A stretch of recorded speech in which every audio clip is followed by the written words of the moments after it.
Ana-Christina, sharing tools of hope with the Resilience Builders. We're here on the TRT with Nikki McDaniel from Crowley Police Department in Texas. Nicole, we just wanted to have you jump in for like 1 or 2 minutes, give us your background and your history, and then we're going to just dive right into the tools. Okay, I am a 20-year dispatcher. I hold a master's telecommunicators license. I work for a small department in Crowley, Texas. I have been here for 10 years. Last week, I celebrated my 6 years supervisor. I oversee 9 employees, thank you. 9 dispatchers, but I'm also over records, property and evidence, crime scene, and our victims assistance. So it's a job that I absolutely love. I couldn't imagine myself doing it anywhere else at any other agency. I love my coworkers and I love the city that I work for. And I'm very grateful I have support from them. I love it. I love it. Nikki, thank you so much. And we're going to dive right into the interview. For me, it's about choice. I think, I want. It's very difficult to practice those. There's no way to be passive aggressive with it. It is, I am angry. I am sad. I am happy. And it's okay, by the way, to be happy. A lot of people think that with what everybody hears and thinks and wants, it's not about sunshine and rainbows, but it's okay to be happy too. It was a bad day. It's the day. It's not my life. The sun is going to rise and it's going to set, and it has nothing to do with, I'm not that powerful to stop it. So I make it a part. But for me, I guess it's choice. You have to make the choice. Absolutely. So your number one tool is choice. Your number one tool kind of regards choice, and that it seems like it flavors or it colors everything else that you've done as far as tools. And we have notes and notes from our initial conversation. But let's talk about this. How do you deal with the fact that this work changes you?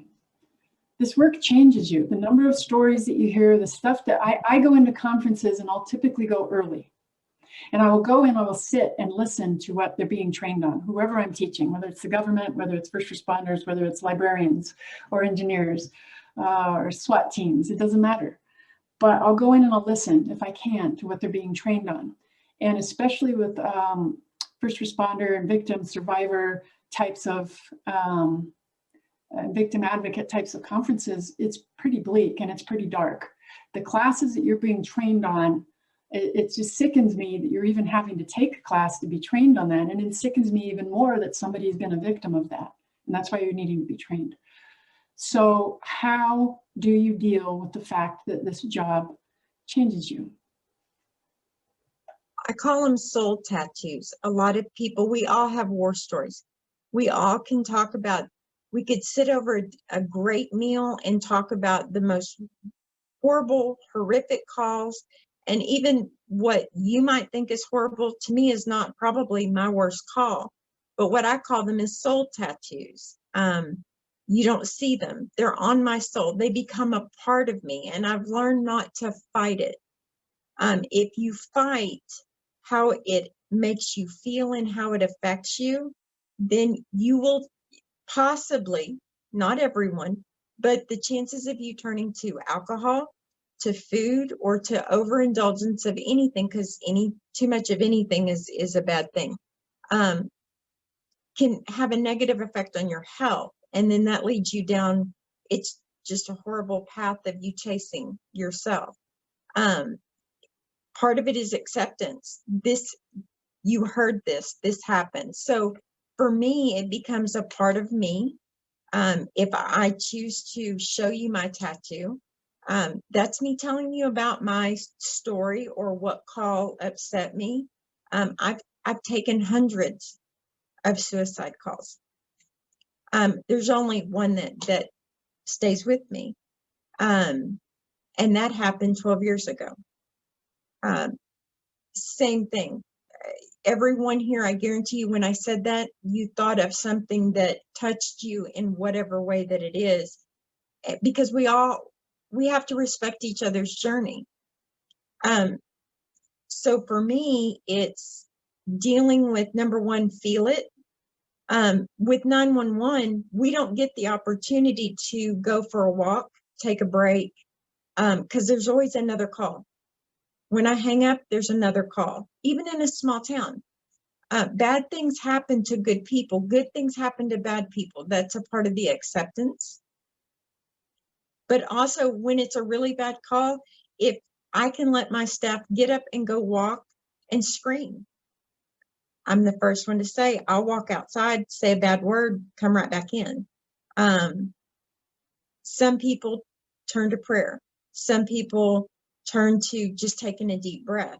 But there's always another call that you have to take. So you have to adapt. And I always, and like she said, I mutter it all the time, adapt and overcome. It's our chief's motto.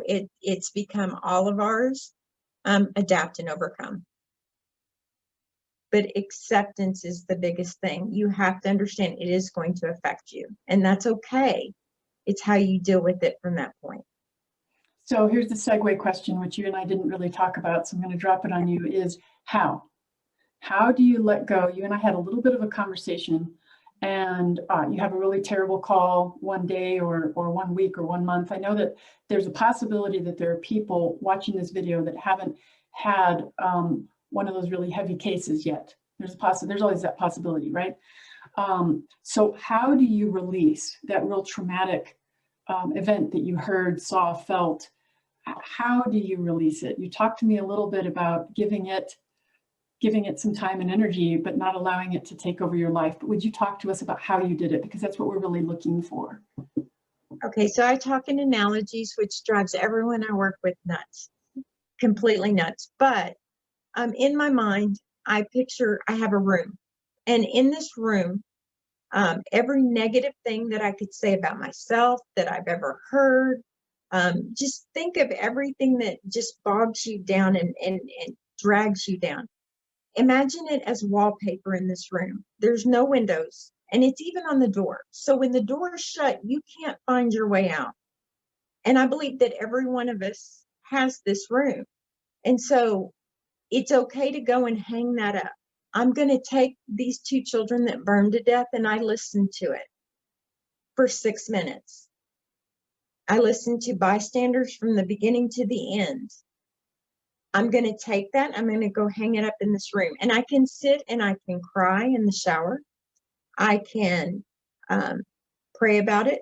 I can think about it. But I have to let it stay in that room, number one. Number two, I cannot let the door shut. If I let the door shut in that room, I will never, you're fighting to find your way out of that room. And in that room is depression and despair. I choose to live. It could be, when I teach crisis communication, the very first day I tell students, I want you to tell me, write down on a piece of paper, what will you die for? So think about that. What would you die for today? It could be your children, your family, your spouse, your dog. You may die for a cup of coffee. If that's what works for you, what would you die for? And then at the end of class, I always look at them and they go, well, Nikki, what's this word about? And I'm like, okay, you said you would die for this. Now go live for it. You can't lose sight of what you're willing to live for. I would die in a heartbeat for my children without blinking or batting an eye. But am I giving them me after that call? So when my friend's sister, I took her suicide call. I knew who she was. I understood the gravity of the entire situation. She got to come home with me for a night. We sat on the couch. I had hot tea, and in my head, I played that call over, and you will. And that's okay. I processed it, but I gave it a time limit. It can only be here for the evening, and then I have to let it go. I'm going to make this call make me better. I'm going to turn a negative into a positive. There is no way. I do not have a magic wand. It's broke. I don't have the one line at the end of the movie that makes everything great, or at the sitcom where everybody laughs. I don't have that. But what I can do is review the information, take it in, and try to make it better for the next person. But at some point, for that for those that I'm going to live for. They need 100% of me too when I'm at home. And so I fight to get out of that room. And again, it's about, for me, flipping the script in my brain, thinking, how do I want to live? Otherwise, I will be consumed. And yes, everyone that's listening is going to have a horrible call. You will. And it could be a call that may not affect me, and that's okay. No one should ever, ever judge what matters to you. How it affects you is all that matters. What affects me, if I was to tell you my worst call, you'd probably go, but that's nothing compared to what you just said. But it is to me. So do I keep it? Sure. It's on the shelf and I know it's there and it's my soul tattoo. And some days I'll bring it out and I'll show it. Some days I know it's there. But other than that, my kids, the next caller, my coworkers, my loved ones, I deserve to have a smile and to fight on. So you've got to fight. You have to fight for yourself, because if you don't, who's going to? I love that. It's fighting for yourself. It's going into that battle, right? That nobody else may know, because we all have that history. Well, we all have that background. Mm-hmm. And that idea of, yes, it will change you. So accepting that, right? You've taken on, everybody on this call, everybody watching and listening has taken on some sort of a service role, at least for now, where you are helping others, victims, survivors. And that idea of what would you die for? We think about that, but who would you live for, right? Who are you living for? What are you living for? And choosing that. So again, we bring in the idea of choice. Thank you for sharing that. So the second thing that came up in a lot of the surveys that I've been doing that people need is help with negativity. So a lot of what comes up is, you know what, I try to be positive, but I have my own crap that I'm dealing with, my own health, my own family, my own relationship, my own finances, my own stuff that gets overwhelming. But not only that, but I have people around me that are negative. And so it's hard to be positive. So can you talk to us a little bit about battling negativity, not only others, because it's easy to point the finger, well, they're negative, well, they this, well, they that, they piss and moan, this and that and the other, blah, blah, blah. But it also starts with us. Would you talk a little bit about negativity? Because that's come up a lot in the surveys. Negativity can be a cancer. And again, to me, it comes back to choice. I can choose to be on that train and be negative, or I can be the change that I want. I firmly believe I treat people the way I want to be treated. Not necessarily the way I'm going to be treated. But if I put it out there, I have found I will get it back, whether that's with coworkers. Sometimes it's as simple as just reaching out to a coworker going, hey, are you okay? Noticing the small things when they're down or they're negative. Sometimes they're negative because something's going on. We always put on the happy face, and we've been raised that way, or at least my generation was. We were raised to put a smile. I'm sure you've heard fake it till you make it. It'll be fine. No, it won't. If you're having a bad day, if you're going through a divorce, it's hard to check it at the door. It just is. If your kids, if your kid is having trouble at school and you're dealing with that and you're worried about finances, I mean, think about with COVID now, people are worried about loved ones getting ill and the things that we're all facing. The thing is that you can allow the negativity in, but remember, you're allowing it. So to me, you want to take ownership. And by taking ownership gives you power, because you have a choice. You may not like the choices in front of you. Fairness is life isn't fair. So we have to, it's all relative. What's fair to you may not be fair to me.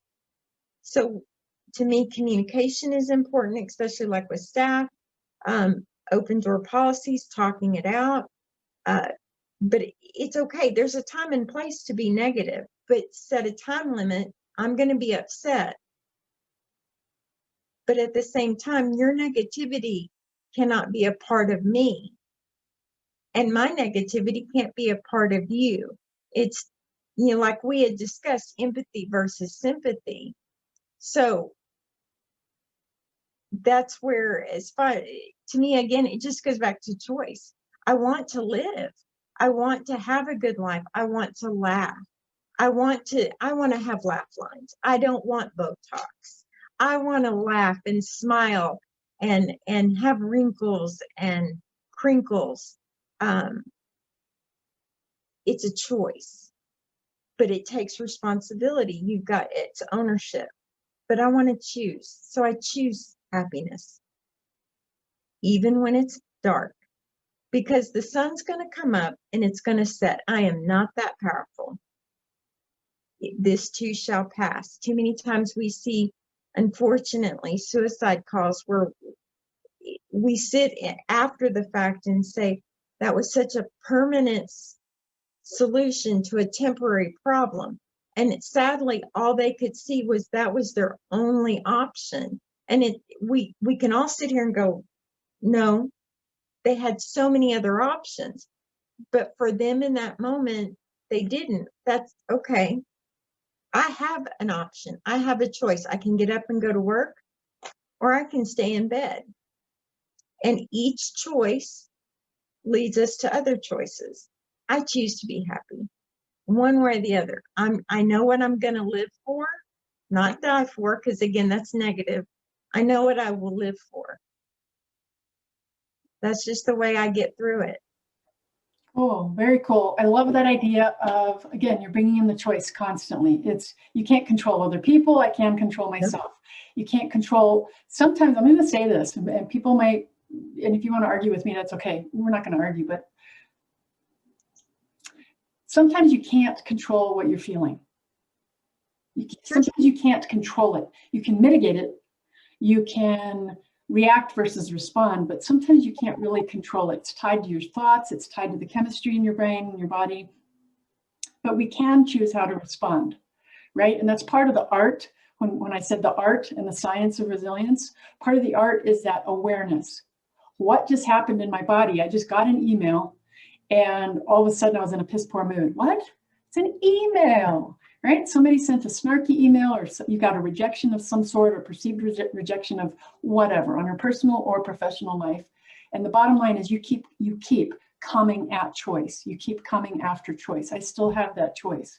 And sucky things have happened, difficult things have happened.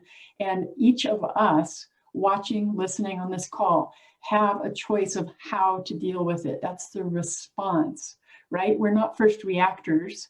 We're not victim reactors. We are victim advocates. We have to be able to have our heads about us to be able to advocate for somebody and or to respond to somebody and help somebody. So it's not about that first knee-jerk reaction that sometimes can go because of fight or flight, but it's about that choice.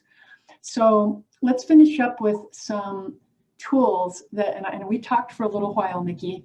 You have some tools that you use that you kind of take for granted. Like number one, the wallpapered room. That's one tool that you share. There's just some other tools when you have just had a really difficult day. So think of a bad call, or think of a story that maybe one of your employees had, right? Because some of the SARCs on this call have VAs that they're working with. VAs are on their team, so victim advocates are on their team. And so say you have somebody come and they've had a really horrible situation, and or what if you're having a horrible day? Let's talk about some real tangible tools, and you do all the time anyway, but really focused. You talked about screaming. You could yell, you could grunt, you could punch something, right? Grunting, you know what I'm saying? Like, ah, that growl, right? Let's talk about a couple different tools that you have used, maybe your top 2 or 3 that you have used that you might not have even thought about till right now. I asked you this question. What are some tools that you use to kind of release that stress in the moment so that you can go back to the next caller? What do you do? Okay, no judgment. Probably the number one thing I do is obscenities. Yes, it happens, and because I'm real. I'm not a unicorn, and I'm not gonna throw glitter and sunshine, because we're all in the trenches on this, okay? It's real, and it gets gritty and dirty and muddy. Your dress or your shirt, you're gonna get dirty. Whether it's, I mean, I'm over our victim advocate program here as well. And that's the one thing I told her, you're going to get dirty, and it's okay. It's okay to get dirty. It's okay to hurt. It doesn't feel good. I never said it was going to be comfortable, but it's okay. So do I cuss? Absolutely. Is it right? No. But I have the inside and the outside voice. I know when it's appropriate to do that. Some other things, look, I'm not one that's going to go run. I know a lot of people use exercise. You will hear that a lot of times. People will tell you exercise is an amazing tool, and I wish them well. I'm not going to do it. But that's me. Again, choice. Things that I do is I will listen to music. I will drive home. And again, I give myself a time limit with this. I will, any dispatcher that I have ever met has, and I apologize, I don't know about victims advocates, but when we're in the middle of a call, normally your calls are very short. So my time with that caller is small. I will replay that call over in my head. I allow myself on my drive home, which is literally 6 minutes, to replay that call in my head. Could I have done it better? What could I have done better? And then when I get out of the car, I go, that's enough, stop. If it's a very traumatic call, I've cried. It's okay to cry. Who said it was bad? But again, you have to set a time limit. At the same time, it's not me. I can't take it on, that pain on. I can't make it me. It was not me. It was not my mom. It was not my dad. I did everything that I absolutely positively can for this caller, and I will for the next caller. And that's the other thing I think about in those moments when I can't get up and it's horrific. What can I do in that moment? I've literally gotten up, walked out because I was able to, screamed in obscenity, walked back in, sat down, answered the next call, because we have to move forward. You deserve 100% of me, just like the next caller deserves 100%, and I'm going to give you 100%. As far as other tools and tricks, and I always think about, I'm not going to get closure, and that's another thing a lot of people need to accept, is you're not always going to get the closure. We don't get the whole story. We may get the beginning, we may get the middle, we may get towards the end, but we don't get the whole movie. And I've made peace with that. For me, I've made peace with the fact I don't know the whole story, but I know that I've played a part in that story, and I've done my role. I have to believe that I am meant to do good things for the next story that comes along. It's about, again, to me, it comes back to choice. It's belief and choice. Okay, my analogy is like swimming. It's okay to tread water, right? If you don't even know what direction you're going to head into, that's fine. Pick a direction, and I tell my staff this all the time, pick a direction, start swimming. Just swim. When you get new information, let's say it's a bad call, you need to pull up and tread water. I need to take a break. But you can't stop swimming, because if you stop swimming, you will drown. Well, I don't want to die. You don't want to die. So you pick another direction and just start swimming. When you get better information, okay, pull up, tread water, take a break, whatever that means to you, whether it is a small thing of ice cream and you treat yourself, every night I have a piece of chocolate. As silly as it sounds, that's the way I treat myself. You do something, pull up, tread water, but choose to pick a direction and start swimming, because otherwise you will drown. Nice. So it's that idea too, not only, I love the swimming analogy because it's obviously drowning is life ending. And it's also with you can't steer a parked car. No. You can't steer a parked car, and we need to keep moving, right? So even if we're moving the car at 1 mile an hour in the driveway or in the parking lot, we can at least start to steer it, right? We can start to do the acceleration and the deceleration. But a parked car, truly in park, can't move, can't steer. So it's that idea of keeping moving. So yelling obscenities or just yelling, just literally yelling, getting that energy out. I specialize in resets, okay? Specialize in mental, emotional, and physical resets. And then on another side, when people want it or need it, spiritual resets, right? How are we connecting to somebody or something bigger than us, groups, right? How do we connect up? But the bottom line is that is a reset. Yelling is a reset, believe it or not. It can be a reset. It's not just a show of anger. It's a show of getting energy up and out of your body. So that idea of yelling, right? I love that you're just being real. We're going to be raw and real here. Exercise for some people that works. Punching. I used to have a speed bag in Alaska and do one of these things. And I actually got trained by a ex-Golden Gloves boxer for a little while. He was one of the teachers out on that island.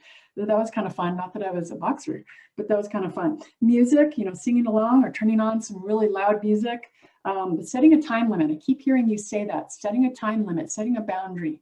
The other way to say that is to set a boundary on the trauma, which is easier said than done. And Yes. practice, practice, practice, okay? The idea that you may very well not have closure, depending on your role, you may or may not have closure. And really, we would say you never have 100% of the story. No matter what's going on, you'll never have 100% of the story. So that lack of closure and accepting that. And I love what you said as far as we're meant to do good, right? The people here listening, watching, you in this role that you're in right now, whether it's part of your personality or whether you took on the role or whether you were given the role to do, for this time, for this season in your life, you are speaking healing to people. You have that opportunity. You are making a difference. You are that light in their darkness. And so part of what we want to do is constantly be filling ourselves up. And again, I don't talk about self-care. I don't talk about wellness. I say, here's the deal. Let's get the reset so that we can think clearly again, so that we can feel better faster. It's not to say that that situation didn't happen and the circumstance wasn't horrible. I'm saying so that you can feel better faster, so that you can keep moving, right? In that swimming analogy or the car steering, so that you can keep moving into your life as you're making that difference, as you are that light in the darkness for other people. So it's the idea of building up, and it doesn't have to take a lot of time. Nikki, you're saying that it's a 6-minute drive on the way home, right? It's a 6-minute drive. That doesn't take a lot of time. Eating a piece of chocolate, treating yourself, or going over your worst calls. You said maybe they stay with you for an evening, and then you choose what? You choose life. So these are simple, practical tools that we can use. Would it be okay with the people that are listening? Would it be okay if I share a couple of additional tools that I would like to pile on to what Nikki said? Is it okay? Anybody have a yes or a no in the chat? Throw on your microphone. I'm going to take that as a yes just for now. Yes, from Aaron. Thank you.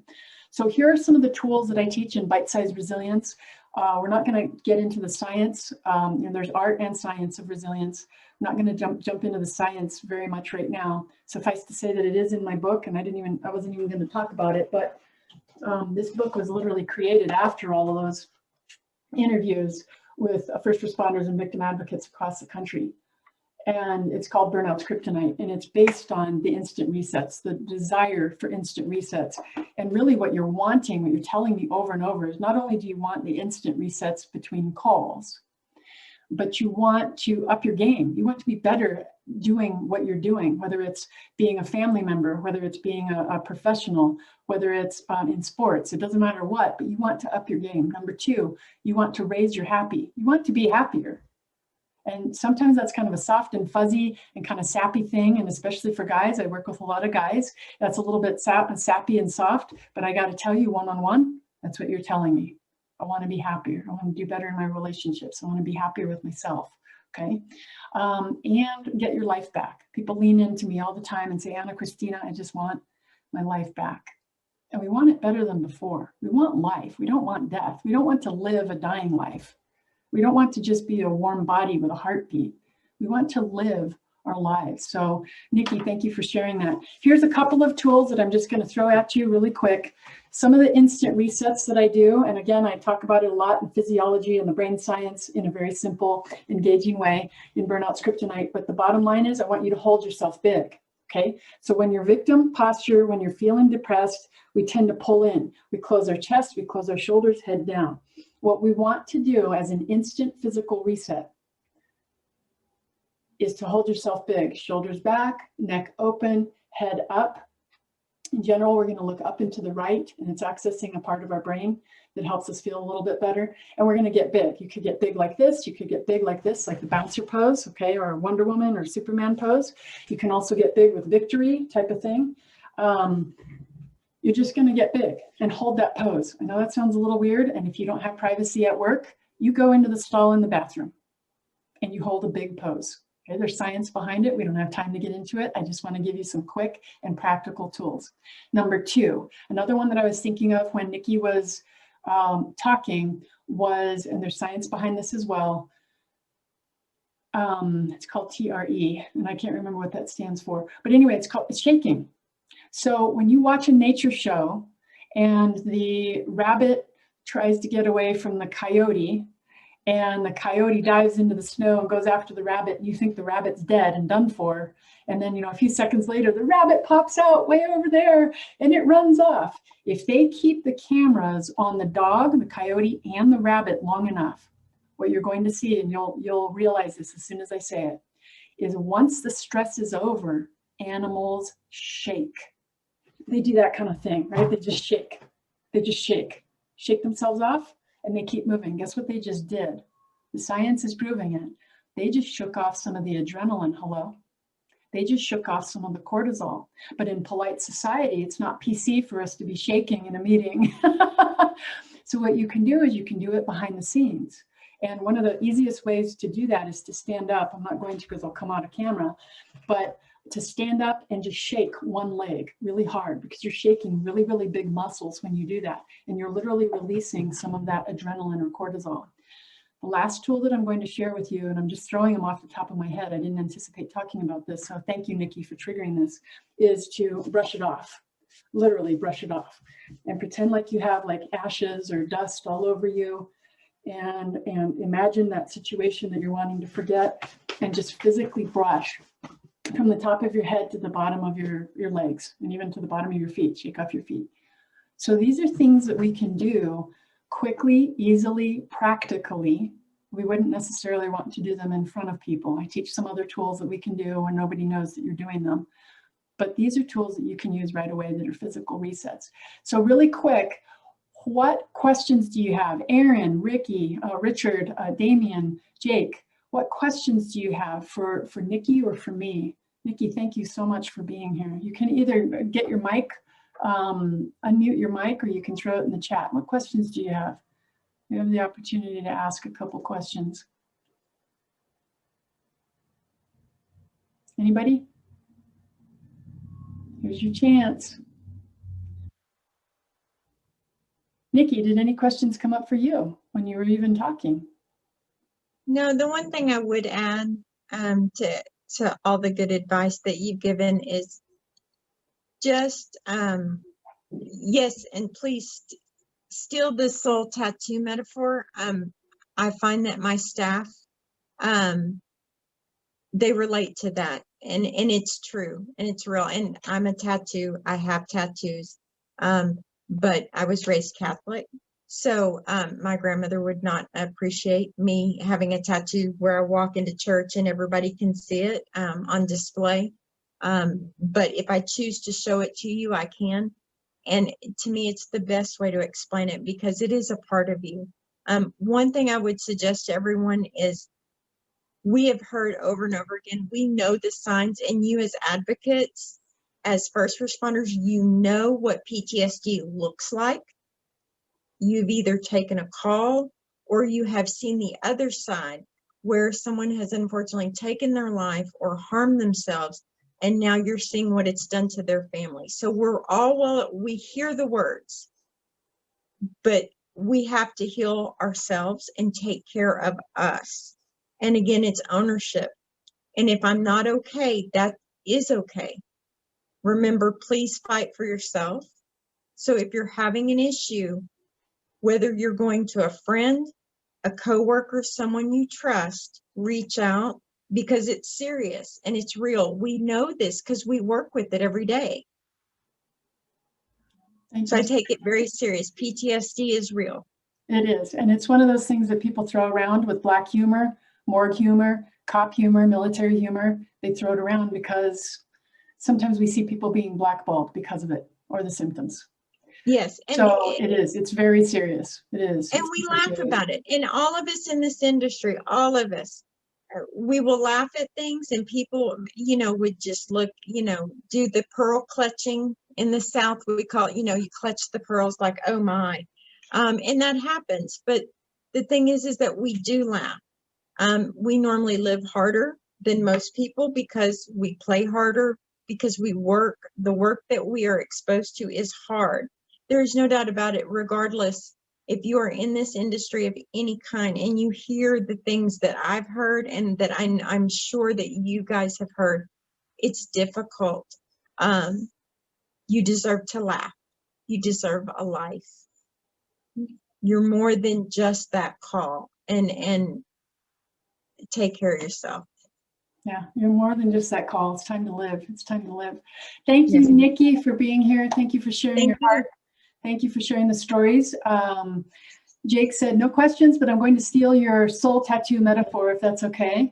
And Damien says, I believe that's a great analogy for all of life's challenges and triumphs in general. That's beautiful. Thank you. Yeah, absolutely. This is Ana-Christina sharing tools of hope with the Resilience Builders, and we thank you for being on the TRT today.